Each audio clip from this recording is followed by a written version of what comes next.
A letter from Arkansas. Dear Charlotte, allow me to introduce myself. I'm a blue dot who calls this very red state my home, and it deserves better leadership. I grew up very Republican and Roman Catholic. I've since left the faith and the party. I think a large reason I left both is because of Donald Trump. I don't know fully how to express it, but it feels like since he first ran and won as a Republican candidate, something changed within both Christianity in America specifically, but also the Republican Party. I feel as though since Trump came around, he's brought out the worst in people, or maybe he just exposed how corrupt America has always been. I started to look more into the history of America, and it's not a stellar one. In a way, I feel as though America was cursed from the start.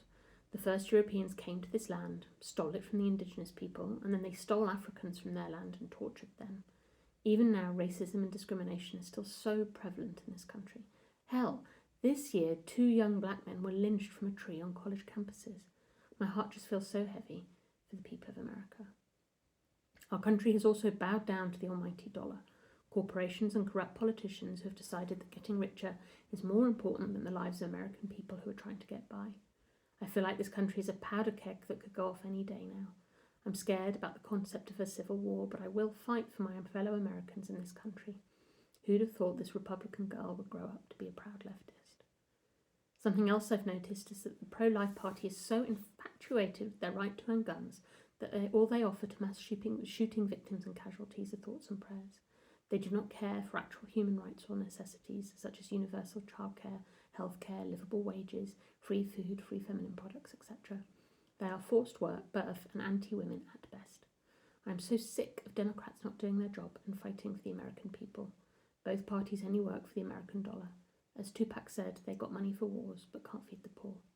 Something else that is maddening is the treatment of transgender people in America.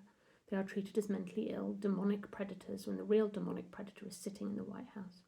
Trans men are men, trans women are women. End of discussion. I've never felt unsafe around them, but I have been afraid of folks in the MAGA base. Most men believe in the saying, your body, my choice, and they want women to not have the right to work or have reproductive care, etc. The women in the base aren't much better. They have so much internalized misogyny. Thank you so much for holding this space for us to tell our stories and say our truths. It definitely feels as though our freedom of speech is being suppressed. Thank you for your time, and to my fellow Americans, never let the bastards grind you down.